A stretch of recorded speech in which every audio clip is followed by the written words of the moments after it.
We're live. So, all right. So, welcome everybody to another live show that I'm doing. This one's not going to be weekly, but Julie and I are going to do a couple of shows together that we're going to bring to you some hopefully very beneficial information that you can take into your business and hopefully make it profitable and successful and be able to scale to do some amazing things and meet some goals. So, let me introduce my guest that I have with me today. And Julie Shapa is here with me today. She is a profit first professional helping businesses with their finances. So welcome, Julie. Thanks for being here with me. Thank you for having me. It's good to be here. Right. So Julie, I guess we're going to start with what the heck is a profit first professional and what is profit first and what does that mean? And so for anybody not familiar with profit first, there is a book out there by Michael Michalowicz called Profit First. And I know that it's a term that people hear a lot in business, which is, profit first and take the profit first. But this is a little bit of a different take on that. So can you explain to people what the profit first system is, and then we'll go from there into how it can be beneficial to their business. Okay, well, the profit first system that I help clients with is based on the book. So basically, that is the text for and the guidelines for putting the system in place. What it does that it kind of fleshes out the whole idea of taking your profit first and goes beyond just taking the profit, but it also has you moving money into different accounts so that you're planning ahead, making sure you're paying yourself. You've got money to pay your taxes. You save up for you crush debt if you need to do that. You're saving up for large purchases. It's a way for a business owner to make cash flow decisions by logging into their bank account and looking at the different bank accounts, because you're going to set up more than one. It's almost like grandmom's envelope system, if you're familiar with that, but it's done with bank accounts and it's for the business owner instead of, for the household. But it enables you, because to most business owners that I've talked to, that is exactly how they make their spending decisions on a regular basis. They get their phone out, they log into their account, they say, oh, there's enough money there, I'll pay these bills, and then maybe a week later, it's like, oh, I forgot I had payroll, so this avoids all of that so that, you don't have to have that waking up at 3 a.m, sitting up like, oh no, I need to transfer money from somewhere and I don't even have it, or whatever, your situation is. So what it does that's different, like when you go to your accountant, the traditional accountant equation is sales minus expenses equals profits, and profit first says, let's flip that. Sales minus profits equals expenses. So take the profits out, make sure that you have the money that you need to keep the business going and sustainable and healthy, and then make it run the operating expenses on what's truly available for a healthy business to run on. So many of us as entrepreneurs, we're just, you're putting out fires, you're just paying things as they come in. And it's important to take the time to see, where is my money going and is it bringing value into my business? So that's all part of what we look at when we are implementing profit first. I think that's a really important point. And I think a key distinction, like you mentioned, is that they talk about that it's the sales minus expenses, I think is what you said, equals the profit, right? And then, but when I think the book even talks about this as well, but when you look at that on paper, right, you may be making a profit on paper. It looks that way, but when you look at your bank account and you go, but there's no money in there, so there's really no profit, because we're profitable on paper, but we're not profitable in our bank account. And so this system is meant, like you said, to reverse that and actually be profitable, not just on paper, but also in your bank account, right? Exactly. Yeah. And that is a very common question at tax time. What do you mean I made a profit? I have no money in my bank. Where did it go? If you're working the profit first system, you will never have to ask that question. You will know, first of all, it won't be a surprise to you that you're making a profit, and you will have the money to pay your taxes. So you'll be able to celebrate that, because having a profitable business actually is the goal. Sometimes it doesn't feel that way around April 15th or whatever. I assume it'll go back to April 15th for future years. It's not gonna be like 2020. Right. Instead of being, having that oh no moment, you can just be like, cool, I've got this. You know, your accountant will be so excited that you're not freaking out because, you know, some of his other clients, his or her other clients are probably, you know, right, because you got to pay a tax bill on that profit that you have. They take a lot of the brunt of, they're the bearers of what are sort of bad tidings, I guess, to some people. Right. Really not their fault. So. Right. And so you mentioned like different accounts that are within the Profit First system. Can you explain like the system and the different accounts that are set up with the Profit First system and how they work together? Well, the basics, because if you can, as you get into Profit First Advanced, you can have a lot, even more accounts. But the basic system is you have an income account. So all the money that you have coming in from doing your business, all your sales, goes into that one account.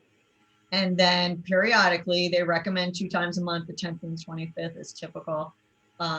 You're going to go in and transfer certain percentages that you have predetermined each quarter to your profit account. So you have so there's the income account, then you have a profit account, an owner draw, like an owner pay account. So what you're going to pay yourself, a tax account, saving for those taxes that are due. Most people have to pay estimated taxes on a quarterly basis because you're profitable instead of at a, you know, so you owe. And then the operating expense account. So you're going to transfer the percentages based on, you know, after you do the analysis, we'll do the analysis of where you're at and, you know, what feels, you know, appropriate to have as this percentage is something that you're going to be able to commit to, because there's target ones and then there's reality, because not all of us are instantly target, you know. Right.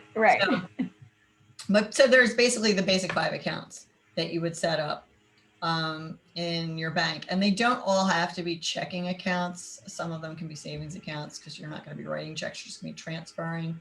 And it's important to try and find a bank that's going to, sometimes you'll walk into a bank and they'll look at you kind of like you're crazy because you want to just open up a bunch of accounts, but most banks are happy to open accounts for you, but you want to look for one that doesn't have a lot of fees, because obviously that defeats some of your purpose to chip away at your money. Right. So those are the kinds of things that, you know, you want something that's going to work with you. Right. In that. Do you know of any banks that might be local? We're both here in the Tampa area, and I know I've had a hard time finding banks that will work with you to waive fees on multiple accounts. My specific bank that I bank with actually has completely refused to waive any fees for multiple accounts. Do you have any that maybe that you know that work with and that you could recommend to people that don't do fees or might waive fees? Well, I do know that Seacoast Bank has free business checking. So that was one. I can think of plenty that don't. Let's see. Synovus is there in my BNI chapter. He said that he's happy to work with people. I don't know that if you walked in and didn't ask for it, I don't know that that's not their practice, but he's willing to work with people. So it's possible to get them waived there, is what I would say about that. Seacoast, I have accounts there, and I know other people that have it, and it's free business checking. So, which is not that common actually to find free business checking. Right. Exactly. That's why I'm like, oh, you know, do we know? I know we put you on the spot with that question. Yeah. And I'm like, because I had a hard time finding some. Yeah. Yeah. A lot of times there's like fee structures. It depends. I mean, I know I walked into Wells Fargo and asked them, and the guy's like, well, let me take you over here. Sits me down and puts these brochures in front of me and starts to like tell me about the combination of accounts that you'd have to have. I was just like, you just made this way too complicated. I'm done here. You know, I'm like, obviously that's not free business checking. That's if you have, you know, one of the things that'll get you a lot of free stuff is if you're banking somewhere and you have a home equity line of credit, you probably can get free business checking there as well. So, you know, if you have lending anywhere, they're the people that are more likely to waive it for you, but you know. Right. And then most of them will do it if you keep a certain balance in the account. Right. The thing is with the Profit First accounts, some of them are more specifically designed to, you're going to transfer them down to very little, you know, putting in that percentage and then you're moving. So it is really nice to be able to find the free ones. I know before somebody said something about Chase Online was, but I don't know if it still is. So yeah.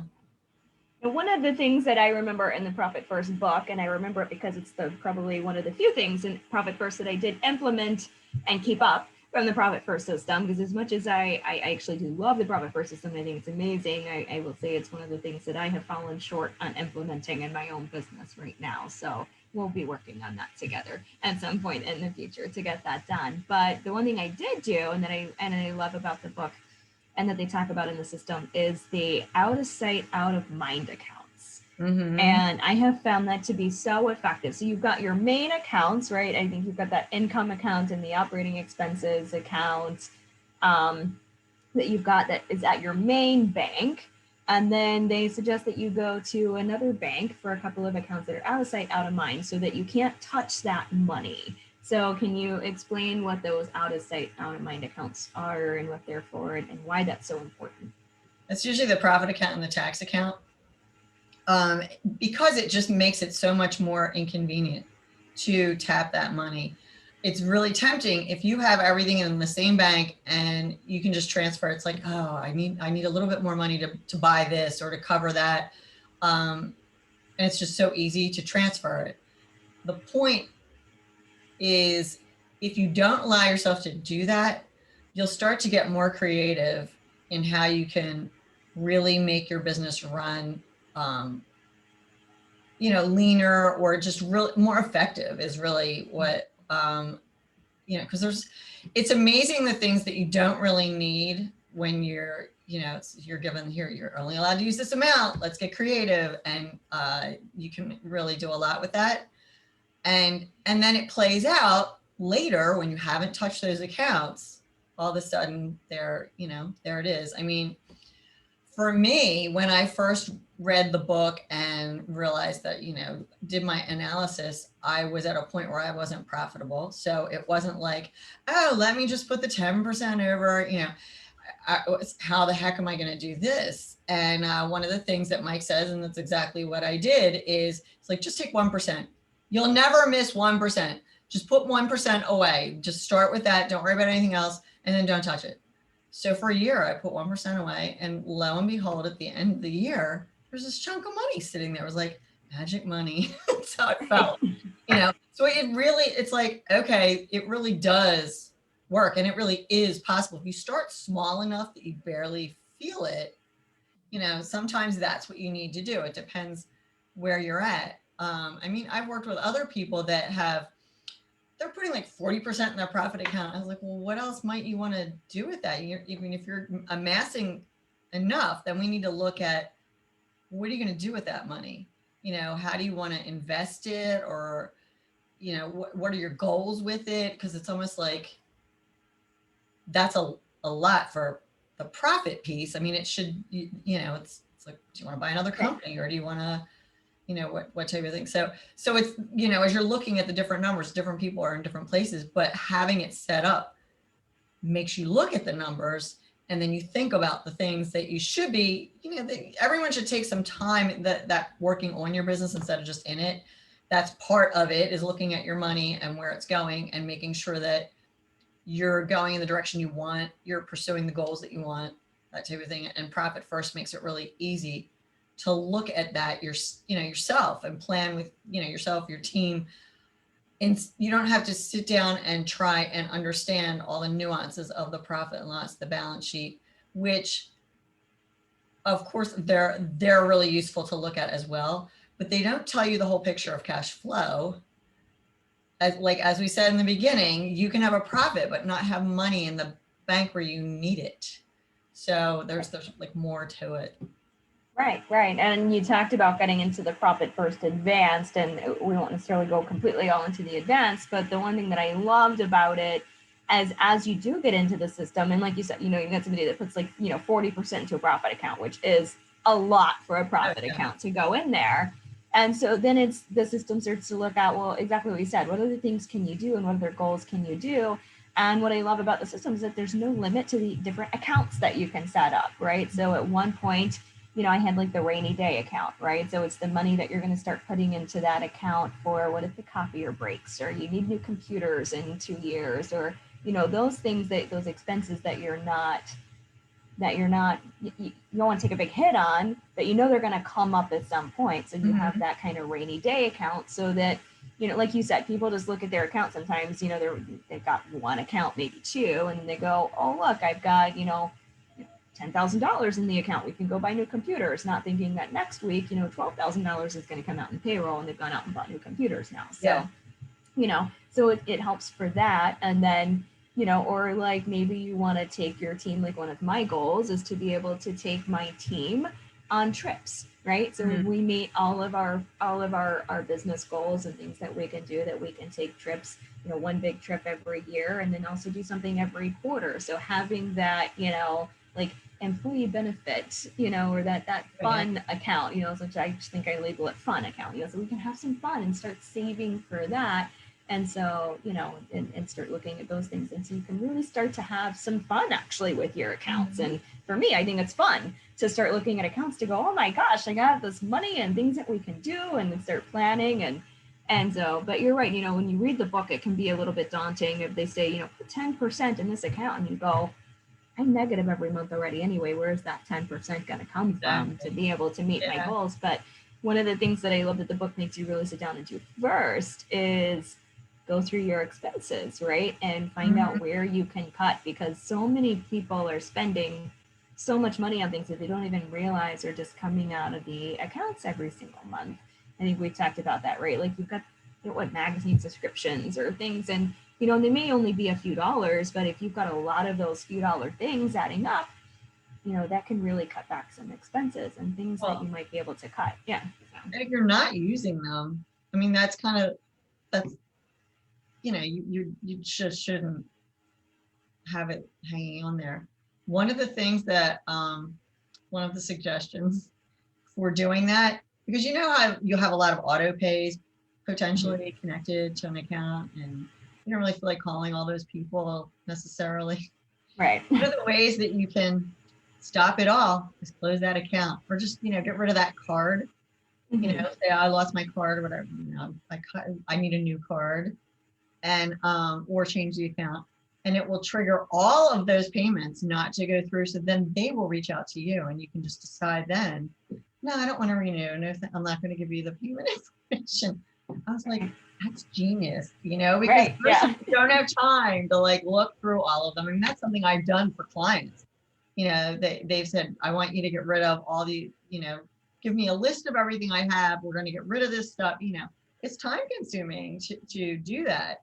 So that was kind of like the hack, to get rid of everything all at once. Absolutely. And then once you get as lean as you can get from there, then it really is taking a look at, now here are the actual expenses that I have every month, and what can we start moving in percentages. So even though the book has goals, like you said, you start maybe with 1% and start looking to bump that up like every quarter, right? As slowly or, as quickly or as slowly as what works for you, until you get to those goal percentages. And in really learning how to run your business based on, now truly what's coming in for expenses and the things that you need to pay taxes and pay yourself. I think where a lot of business owners, if they're, if you're like me, we forgo the payment to ourselves, right? Because we want to make sure that the business is there. And so having that account there to make sure that you can take care of you takes off so much stress as well. And how important it's just the principle of it. I mean, I don't think any of us started our own business with the anticipation that we wouldn't make any money and we wouldn't have any freedom. I mean, right. That's not why we did this. So to set yourself up so that you're going to reward yourself. I mean, you're putting in the effort, you're putting the value out there. You deserve to be paid. You'd have to pay someone else to do it. So it's just, setting yourself up that way, I think, is so valuable. Absolutely. Absolutely. So is there anything else, Julie, that you would like to tell anybody watching about Profit First and how amazing it can be for their business? There's actually so many stories that people have told. just amazing differences and growth in their business. Especially definitely the having the money at tax time to pay your taxes. Lots of people have gone from like they are in a habit of negotiating with the IRS to make payments on because they don't have the money, to having the money set aside in advance. Like that's never an issue anymore, which is a huge stressor. Not to mention how much when you have to negotiate with the IRS, there's a lot of penalties and fees and interest. Like you're paying a lot more taxes. So you're saving a lot of money right there, being able to plan ahead. And it's hard when you're in a pattern, one type of pattern to break out, but Profit First has really enabled a lot of people to break out of that, break out of large amounts of debt. And so it's like this simple system. It's not like a complex system in and of itself. It's just a little bit, it's not necessarily easy to keep the consistency going all by yourself all the time. So that's one of the reasons why this year I had a group of people where we're all implementing it together. So we did calls a couple times a month, and that way, you're checking in with each other and encouraging each other and asking any questions, answering any questions as we went along. And that's something that I'm planning to continue to do next year as well. I just think that having, it just provides some accountability and encouragement as you're getting, going through the system. And so, I mean, some of the people were doing really well. Some of the people were totally new and had like just bought the book. And, so that way we can all share the information together and as we do it together. So I think it's valuable to find people to help you with it. And of course, I'm happy to help anyone. Yeah. One thing that you said that I want to make sure that I hit on, because I thought it was so important when you just said it, was that it becomes a habit, right? Running our business, I want to say the normal way, right? That people run their business, that becomes a habit, right? The constant stress and the constant, oh my gosh, we're at the end of the month and we don't have enough money and I got to do this and now we've got to hustle and got to do that. And this system is really designed to become a new habit, to help break those habits, right? And that habit of, like you said, twice a month, transferring money from one account to the other account where it's meant to go, and just getting into that habit of being aware of where our money is going and where it's coming from and what we can do, and can really help it, like you said, help the business be profitable and help it scale, because now you've got the money where you can look at to go, okay, now I can create, right, like maybe a marketing account, so that now we can start putting even more money into marketing and scaling and things like that they can do. So, oh yeah.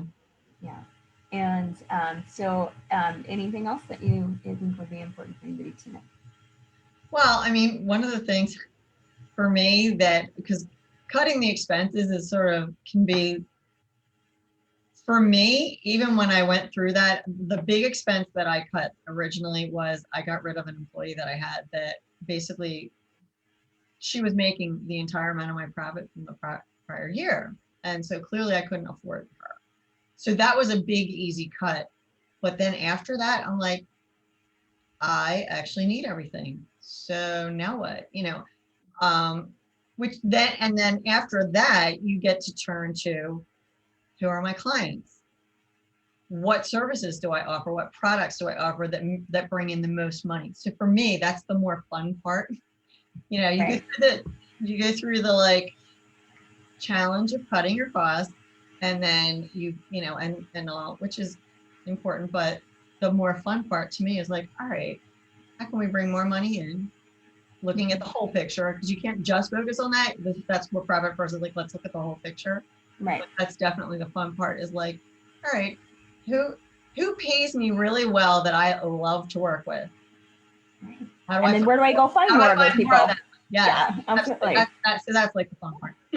or the fun part of like innovating. What kind of things can we think of now to innovate, to bring into the business, to bring in even more money, things that even might not cost a lot to do, but we can innovate and bring more things in, and really help to bring the business profitable and scale and bring it forward. So that's all part of it as well. Yeah. So for me, Amazing. Amazing. And so, so Julie, if somebody wants to get more information on the system or wants some help or wants to join or get information about your accountability group, things that you're going to be running to help people with implementing Profit First, how can they reach you? The easiest way to reach me is at my website. If you wanted to schedule like a free call with me to, to talk about what, questions you have or how I can help, you can do that at my website, or emailing me, julie@clarityfinances.com is also a good way to get me. All right. And of course, if you're watching this on Facebook Live, we're both tagged on it. So you know how to find Julie on Facebook, and I'm sure they can send you a private message there, right? And oh yeah, you can find me on social media too. Yep. Or you can contact me and I'll get you in contact with her either way. So, well, Julie, thank you for spending some time with me this evening and talking about Profit First and the amazing things that it can do for people's businesses and how that can be used to really bring a business from struggling and or from where they're at into really being into a habit of looking at where their money is going, what they're doing with it, and being able to grow and scale and accomplish some amazing things in the world. And we're going to be talking again next week about a whole new topic. And so if you want to talk about what that is, we can, or we can leave it in suspense until next week, whatever you want to I know. It might just let it be a surprise. All right. We'll let it be a surprise because we've got more amazing things to share on a whole lot of topics. So, all right. So thank you for being here. And I hope everyone found some valuable information in this, and we'll see you guys next week.